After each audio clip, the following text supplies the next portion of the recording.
días, buenas tardes, buenas noches, sea cual sea el momento en el que estés mirando esto, te damos la bienvenida al cuarto programa de Paritarias Libres, en este espacio en el que intentamos hacer un repaso por los temas más relevantes de la semana con una vuelta de rosca distinta. Como siempre, Germán Paladino, buenos días, buenas tardes, ¿cómo te va? ¿Cómo andás, Cami? ¿Todo bien? Con un poco menos de frío que el anterior capítulo, porque la producción ha escuchado el reclamo. Escuchó, la Y producción. hoy cuando hay que llegamos había una estufa. Hay que reconocerlo, lo Así agradecemos, que el muy aplauso bien, también muy bien fue ahí. para eso. Y además se sumó el mate.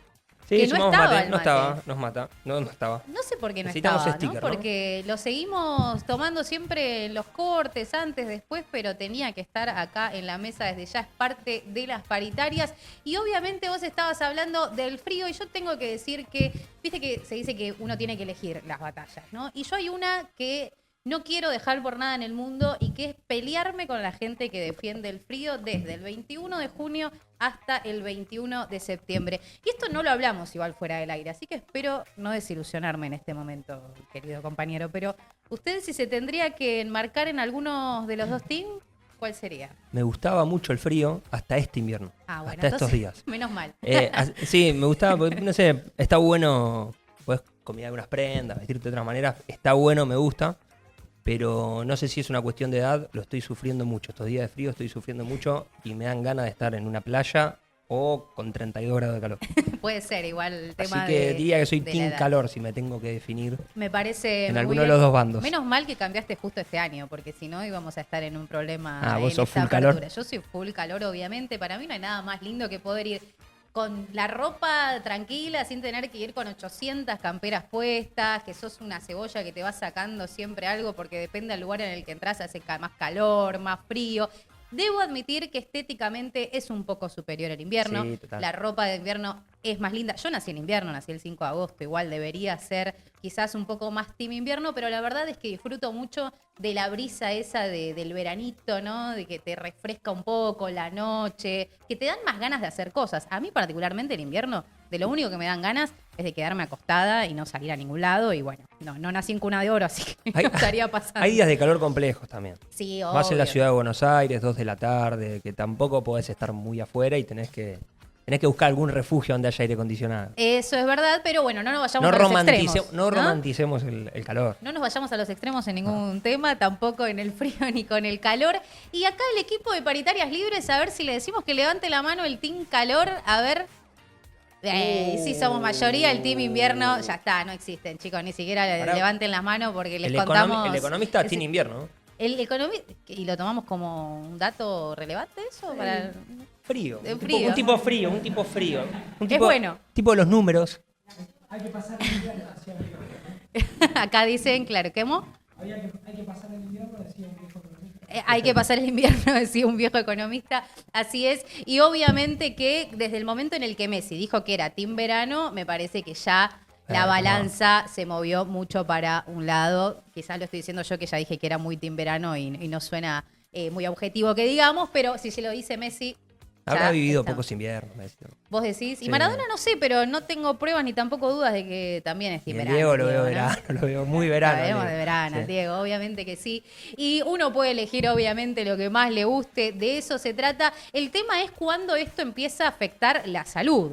Ahí ya deja de ser gracioso, ya dejamos de estos debates banales para pasar a temas que son realmente importantes. Y con toda la cuestión de los cambios climáticos, ¿no? De los cambios repentinos de temperaturas, de repente empiezan a pasar cosas que afectan a la gente, afectan a la salud, y eso es algo que esta semana también tomó mucha relevancia porque durante el fin de semana hubo un cambio brutal de la temperatura.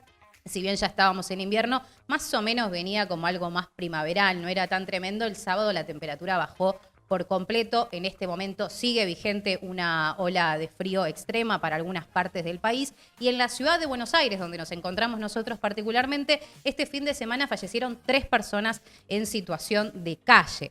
En el verano también hay gente que fallece. De hecho, hay un informe que se publicó, hecho por científicos en la revista The Lancet, donde decía que en el 2022 América Latina sufrió más muertes, un 140% más de muertes de los últimos 20 años justamente por esta ola de calor, lo cual es un número tremendo.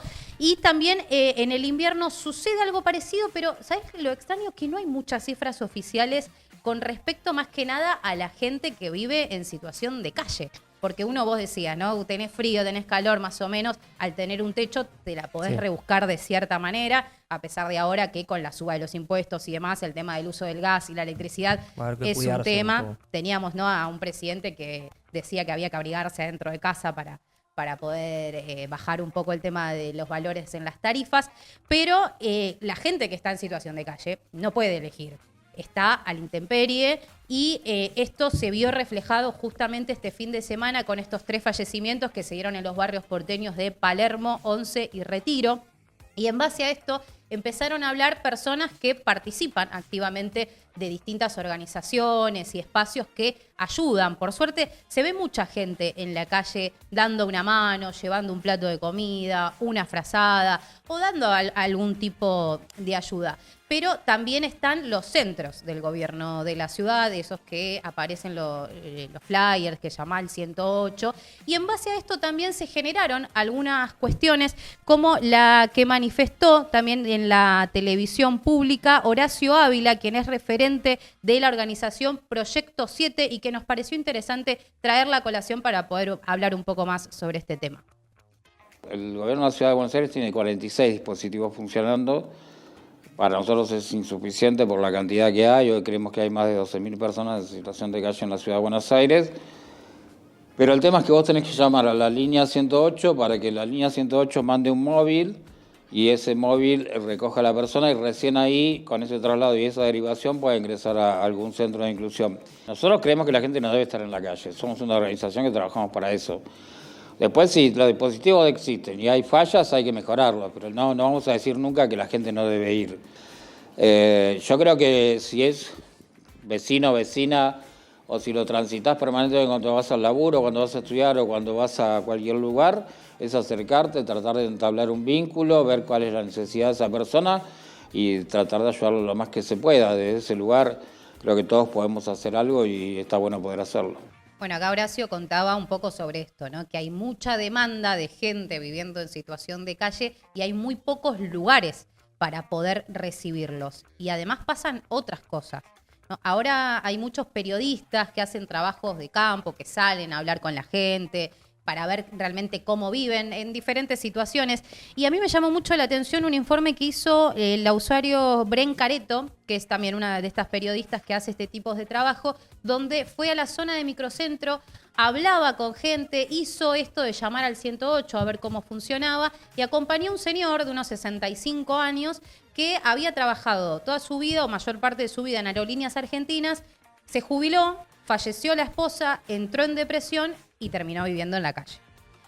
Y lo que a mí me llamó particularmente la atención fueron que los comentarios eran como un nivel de decir, bueno, que se joda, hizo las cosas mal, tomó malas decisiones.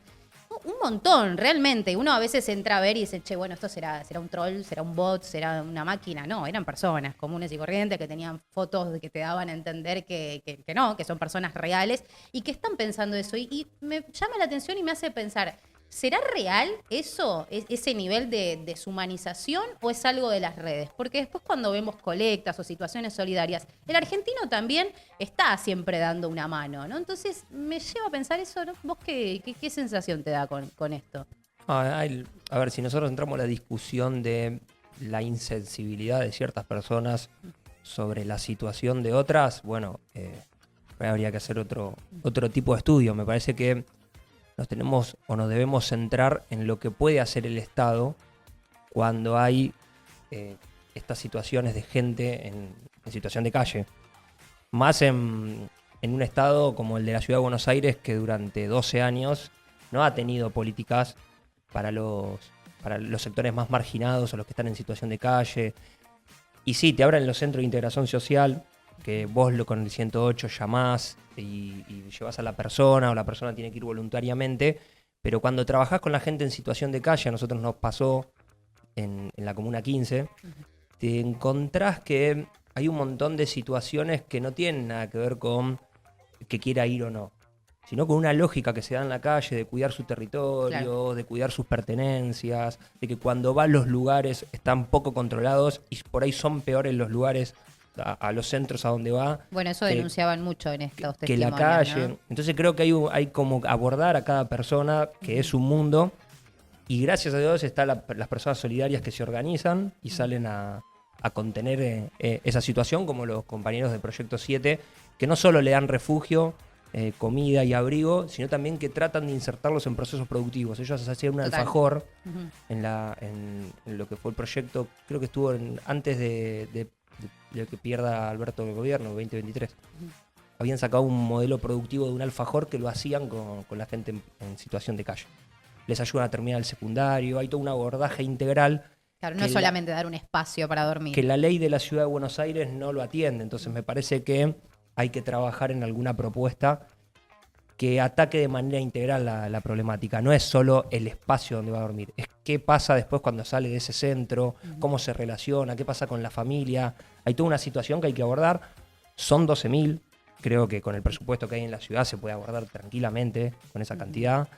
Pero bueno, termina siendo una decisión política. Y ahora con un paraguas nacional donde aumenta la insensibilidad, donde la ley del sálvase quien pueda o del más fuerte está reinando, me parece que vamos a ir más a una lógica en que esas situaciones se dejen estar. Y a mí me parece, no sé, vos caminás por la calle, pero a mí me parece que cada vez hay más. Hay un montón más. Y sobre todo se los ve en lugares como en los subtes o estaciones de trenes, ¿no? Donde hay un techo, un lugar para resguardarse. Es increíble cómo está creciendo, es notorio, ves familias enteras durmiendo en la calle, por lo cual, bueno, ellos dicen, no hay un relevamiento oficial, salvo el que hacen ellos y también desde Red Solidaria, pero no hay datos oficiales que te puedan decir exactamente el número de gente viviendo en la calle, pero sí calculan que son más de 12.000 y que va en aumento. Sí, y después entras en la problemática del alquiler. Claro. Porque lo que está sucediendo si uno es más observador, lo que está sucediendo con la gente en situación de calle, el que está hace mucho tiempo, vos te das cuenta cómo tiene las medias, las zapatillas, la ropa. Bueno, camina y vas a ver que las medias están blancas, que el jean está casi nuevo. Son personas que perdieron el poder adquisitivo para poder alquilar y no les queda otra que la calle, porque no tiene una red de contención familiar o de amistades que lo puedan cubrir y terminan en los andenes de subte. En estos lugares, exacto. Y sabemos que es algo que va en crecimiento, lamentablemente, ojalá que no suceda, pero los hechos nos están confirmando que esto sí es así. Y por suerte, como yo te decía, esto nos lo cruzamos en las redes, pero me parece que el sentimiento real de las personas va por otro lado, ¿no? Que siempre se involucra, la gente solo le ayuda a la gente, es una frase que aparece, pero que es real, que se condice con los hechos. Y quiero también justamente recomendar, recién cuando hablaba Jer, estaba buscando el flyer de la gente que va a hacer un festival el próximo lunes 8 de julio que se llama Que no calle, donde se le rinde un homenaje a Mercedes Sosa, a la gran negra, gran valor del país, donde son 20 centros culturales de la ciudad de Buenos Aires que se organizan para llevar a cabo una jornada solidaria. Justamente ellos destacan en medio de esta situación económica tan crítica, dicen, nos es imposible quedarnos callados y por eso invitan a organizarse para devolverle a la cultura la potencia transformadora que pretenden borrar. En este día van a estar recolectando justamente abrigos, frazadas, ropa, camperas, zapatillas, comidas, también alimentos no perecederos, también descartables, ¿no? Lo que son vasos térmicos, bandejas, ¿no? Que permiten comer y guardar cosas, termos, higiene personal, ¿no? Elementos que puedan servir. Los invito a que lo sigan a JJ Circuito Cultural, ahí está detallado todos los conjuntos musicales que van a estar y todo lo que se reúne, quienes participan, así que nos parece importante también difundir este tipo de eventos para dar una mano de alguna manera y obviamente es un llamado a la solidaridad y esperemos que el gobierno de la ciudad y el gobierno nacional obviamente también tome cartas en este asunto, ¿no? Sí, mientras el Estado no esté presente, lo que hay que hacer es apelar a la solidaridad de la gente, que es mucha, y bueno, y que estas cosas no dejen de suceder.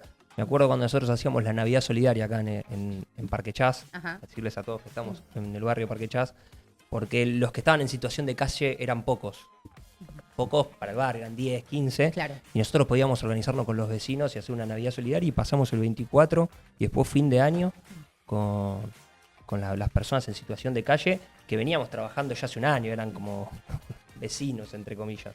Porque Sí, el lo que está en son, situación están de acá. calle, el que está en situación de calle para en el mismo lugar siempre, Claro. trata de portarse bien, no está molestando al vecino como muchas veces dicen, que yo creo que la molestia que le genera al vecino es más visual que lo que genera esa persona. Bueno, los flyers de Jorge Macri más o menos, que después se retractó, pero apuntaban a este lugar, ¿no? Como mirá la esquina, qué linda que está sin la persona durmiendo. Bueno, pero ¿dónde está esa persona ahora No. durmiendo? No está en otra esquina. Entonces va por otro lado, pero me parece que es muy importante esto. Hay un montón de maneras de poder ayudar y dar una mano, así que es importante siempre ponernos en el lugar del otro en una semana en el que esta situación se va profundizando, ¿no? En una semana, no, en un mes, en un año, en un montón de día a día, minuto a minuto, estamos viviendo en el país, mejor país del mundo, igual podemos decir, ¿no? Con El más todas sus- divertido. sí, El más acá no te divertido. aburrís nunca, eso seguro. Y en esta semana que comenzó con las repercusiones sobre la conferencia de prensa de Luis Caputo y Santiago Bausili, que dieron el viernes frente a banqueros y que parece que no los convencieron muchos porque subió el dólar blue, cayeron los bonos y las acciones argentinas. Y también otra semana en la que se conoce una mayor cantidad de despidos, ¿no? Esto ocurrió principalmente en el Posadas, donde generaron paros para poder visibilizar esta situación y anticiparon que la semana que viene van a haber más paros. 88 personas fueron despedidas del Hospital Posadas, la mayoría gente encargada de la salud, médicos, profesionales de la sanidad, y también se destacaba la presencia de la única bióloga molecular que tenía el hospital, que esto dificulta la detección y el seguimiento de pacientes con linfoma y leucemia, ni más ni menos. Y lo que los médicos también decían y denunciaban es que esto es algo que va de la mano con los beneficios que hablábamos la semana pasada para la medicina privada, donde si no tenés ningún otro lugar para poder atenderte dentro del hospital público, vas a tener que ir a una medicina privada, ¿no? Entonces, esto es algo que se está denunciando desde los distintos hospitales para que se vea y se visibilice la importancia que tiene, porque estos son médicos, ¿no? Hay muchos también gente que dice, bueno, van a conseguir trabajo en otro lado. Sí, los médicos van a conseguir trabajo en otro lado. El tema es la gente a lo que puede acceder cuando no tiene un dinero para pagarse la medicina privada, ¿no? Sí, no todo, no solo en los hospitales, sino está sucediendo en todas las áreas del Estado, Total. donde la gente que se queda sin trabajo o es despedida por este gobierno es menos personas para poder aplicar las políticas públicas. Entonces, lo que está de fondo es el de financiamiento de las políticas públicas y del Estado en sí. Y aparte no hay criterio, cuando vos te pones a estudiar el tema no hay ningún criterio para los despidos. Es solo el criterio de bajar un número, es todo máscara, estamos reduciendo el gasto público, entonces echamos un montón de ñoquis y es todo un verso. Claro. Porque no hay un criterio para... No es que decidieron eliminar políticas públicas, entonces hay trabajadores que se quedan sin trabajo, los podemos reubicar o no. O directamente este gobierno los echa. No, es echar por echar. Y después vemos qué pasa con la política pública. Hay muchas autoridades que asumen de este gobierno, echan personas y después piensan qué tienen que hacer o se ponen al día de la política pública que tienen que ejecutar. Total. De hecho, hay algunos que los reincorporaron después porque se dieron cuenta, ¿no?, de la importancia que tenían y dijeron, che, no, al final tenías que estar laburando, tenías razón. Lo mismo sucedió con el INTI también al comienzo de la semana, donde vimos la represión policial contra los trabajadores que estaban reclamando también porque fueron despedidos. Y me parece interesante recomendarles un hilo de tuit que hizo la comunicadora Cora Gamernik, donde explicó todo lo que hace el INTI. Le menciono 3 nada más, pero es un hilo larguísimo que vale la pena saber porque son informaciones que quizás no tenemos al tanto y que nos implican y nos inciden en el día a día, ¿no? Como, por ejemplo, cuando cargas nafta, los surtidores fueron verificados por el INTI para que entregue la cantidad de litros que efectivamente estás pagando. Lo mismo en el supermercado, las balanzas que son verificadas por el INTI. Los juguetes plásticos fueron controlados por el INTI para que no contengan sustancias tóxicas, el etiquetado de eficiencia, los alcoholímetros que miden alcohol en sangre en conductores, que también cuando se hacen los procedimientos en la calle, los elementos de seguridad automóviles son homologados por el INTI. O sea, asegura la calidad y la seguridad de un montón de cosas que tenemos en nuestro día a día y que no sabemos la importancia. Entonces, cuando vemos a estos trabajadores y a la policía reprimiendo, sepamos que sí nos inciden directamente esos trabajos y esos puestos laborales. Totalmente. Que son esenciales, ¿no? Totalmente, y aparte estás echando un montón de capacidades que servían para este tipo de trabajos y de investigaciones. Esas capacidades o se van a ir del país o van a conseguir trabajo en el sector privado, a lo que no se puede nunca trabajar o transformar en un estado eficiente sin capacidades. Entonces, vas a generar sueldos bajos, vas a echar a todos los profesionales, vas a echar a las plantas que ejecutaban la política pública, estás desmembrando el Estado y sabemos lo que pasa cuando se desmembra el Estado en un país. Exactamente, es muy complicado y también en esta semana en la que comienza a tratarse en la Cámara de Diputados la ley Conan que castiga o intensifica los castigos hacia el maltrato ¿Se va a animal. llamar Conan o...? Dicen No. que sí.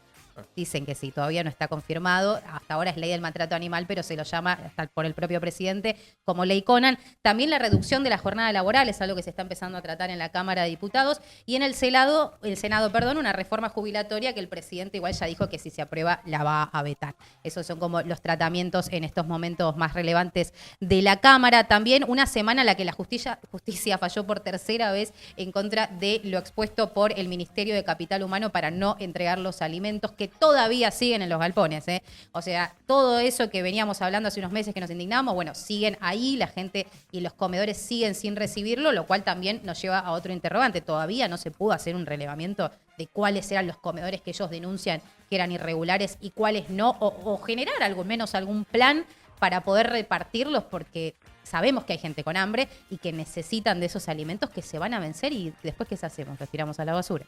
No, Petovelo empieza a complicarse dentro del gobierno por su fortaleza. La justicia le está dando la espalda con el tema alimentos.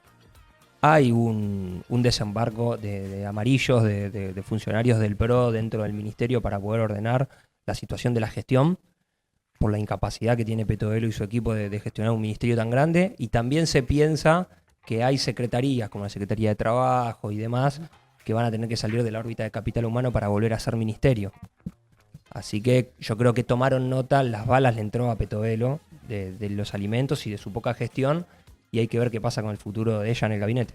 Veremos qué pasa en los próximos días, en este minuto a minuto en la Argentina. Desde ya en esta semana, donde también periodistas argentinas denunciaron a Pedro Brieger por abuso, ¿no? Y que otra cosa que también nos lleva a pensar en cuánta gente tenemos cercana y que no sabemos que pueden ser potenciales abusadores, y la importancia de generar lugares donde las personas que sufren este tipo de situaciones realmente se sientan contenidas para poder denunciarlo. Celebramos que se haya hecho visible de una vez por todas esta situación. Semana también en la que ni Loa ni los 115 niños y niñas desaparecidas pudieron regresar a sus casas, y semana también en la que entre toda esta situación el presidente se sigue peleando con presidentes, periodistas, funcionarios, todo el que vaya a criticarlo. Pero una semana que también empezó nada más y nada menos que con el 1 de julio, cuando se cumplieron los 50 años de la muerte de Juan Domingo Perón, 3 veces presidente elegido por el voto popular, y se hicieron actos en todo el país, pero sin dudas el más relevante fue el que encabezó el gobernador de la provincia, Axel Kicillof, en la Quinta de San Vicente, donde estuvieron presentes Máximo Kirchner y también intendentes, funcionarios, ministros de la CGT, CTA, un montón de personas que buscaban dar esta foto también de la unidad del peronismo, al menos cuando se le rinde homenaje al gran conductor del partido, que es Juan Domingo Perón, donde estuvieron presentes todos salvo el Frente Renovador, que no estuvo presente y que dejó entrever en off con algunos periodistas que no querían ser parte de este tironeo al que llaman la interna entre Kicillof y Máximo Kirchner, así que ellos al menos decidieron no estar presentes. Pero un día antes del 1 de julio se dio a conocer a través de Gelatina la entrevista que le hizo Pedro Rosenblatt a Cristina Fernández de Kirchner, que batió los récords de todos los streaming, increíble la cantidad, hasta el momento no había nada que se le haya asemejado, sobre todo la gente que estaba esperando para que empiece y para justamente en el momento en el que ya estaba en vivo. De hecho, compitió en vivo con una entrevista de Milei. Exacto, y me parece que ganó por Sí. bastante, ¿no? Y fue 1 hora y media de entrevista, pero desde Paritarias Libres elegimos un fragmento para poder abordar un poco todo lo que se habló, o la mayoría posible, ¿no? de Cristina con Pedro. Si no nos preparamos para ese mundo, bueno, y a ese Y ese mundo que viene, o los intereses que van a dominar ese mundo que viene, le conviene que sigamos peleándonos entre nosotros acá, que perdamos el tiempo en enfrentamientos, en internas, en cosas domésticas, porque eso fue, digamos, los elementos fundantes de la extracción, del extractivismo, de llevarse las cosas, ¿no? Desde las épocas del colonialismo europeo, español, acá en la región, y bueno, lo que viene ahora. Yo creo que necesitamos parar un minuto, dejar de aturdirnos con tantas frases y con tanta gente que solamente le interesa aparecer en la televisión o en los diarios o en los medios, para repensar en serio las cosas, porque además creo que, no ya a los que hemos cumplido un rol en la vida, pero creo que le va la vida a esto a los argentinos como vos, que tienen 30 años, a los hijos que seguramente algún día tendrás, y en el caso mío, a mis hijos, a mis nietos. Creo que esta es la Argentina que hay que pensar en serio. Este es el mejor homenaje que podríamos hacerle a Perón, a Evita, al peronismo, and company. Pero me parece que es eso. En este video, Cristina empieza en un fragmento que no vimos acá, pero esto viene cuando ella hace una referencia acerca del rol de las Fuerzas Armadas, ¿no? Mencionando lo que pasó el 16 de junio del 55, el bombardeo a la Plaza de Mayo, donde se tiraron 14 toneladas de bombas. Ella hace este paralelismo cuando se habla de 14 toneladas de piedras, ¿de dónde viene? Bueno, ahí sí, efectivamente, se tiraron 14 toneladas de bombas en una situación que fue tremenda. Ella lo menciona, ¿no?, como el comienzo realmente de una violencia instalada que se intensificó por completo, que derivó en el exilio de Perón por 18 años, ¿no? Una situación en la que no podías ni mencionar a Perón, que podías terminar preso. Es algo que ahora nos parece una locura, pero que se mantuvo durante 18 años, con el resurgimiento de las guerrillas internas, el golpe del 76, desde ya un montón de cuestiones y de etapas oscuras para nuestro país, por así llamarlo, ¿no? Porque la verdad es que fueron momentos muy complicados. Y ella lo que habla es justamente el rol de las Fuerzas Armadas, ¿no? Y de la necesidad que tenemos como país de tener unas Fuerzas Armadas, pero que cuiden el territorio, no que estén para avasallar al pueblo porque piensa de una u otra manera, y por eso trae a colación esta situación que pasó en el bombardeo del 55, porque hasta ese momento al menos ningún país había atentado a las propias fuerzas contra su propio pueblo. Sí, total. Pero ¿por qué le sucede eso a Perón, que sus propias Fuerzas Armadas por bandera en la plaza, haciéndole un golpe al presidente electo? Creo que eso es lo que debemos analizar para ver qué podemos dejar en lo que viene, en este futuro, o lo que tiene que rediscutir el peronismo. Perón es el mejor presidente de la historia de la Argentina, porque no solo representa la demanda del conjunto de los trabajadores acá en el país, que en ese momento con la Revolución Rusa y demás se estaba dando, donde el capital explotaba brutalmente al trabajador y el trabajador logra conseguir una voz, expresarse, organizarse. Perón canaliza esa demanda de los trabajadores poniéndolos como sujeto político y de alguna manera diciéndole que se organicen para poder ser parte de la construcción de la riqueza del país, pero con una lógica ni de explotación a los trabajadores ni de vulneración de la propiedad privada por parte del Estado, sino diciendo: la única forma de que este país crezca, haya desarrollo, haya inclusión, es cuando se armoniza el trabajo con el sector del capital. Entonces, para eso los trabajadores tienen que estar organizados. Y después lee perfectamente la geopolítica, donde él entiende que el Estado-Nación tiene que lograr un estadio mayor, un umbral de poder. El concepto de umbral de poder es la condición mínima que tiene que tener un Estado-Nación para no ser subordinado por los intereses de otro Estado. Sí, una mirada argentina para Argentina. Una mirada argentina, y tenemos que llegar a lo que había conseguido Inglaterra, al Estado-Nación industrializado. Que en ese momento también se estaba gestando Estados Unidos, que era un Estado-Nación industrializado de dimensiones continentales. Por eso Perón ahí empieza en su segunda gestión, en su segundo mandato, empieza a hablar del continentalismo. Porque él entendía que no solo tenía que industrializar a Argentina, sino que tenía que tener un mercado aún mayor para poder de alguna manera negociar con lo que estaba sucediendo en Estados Unidos, Rusia y demás.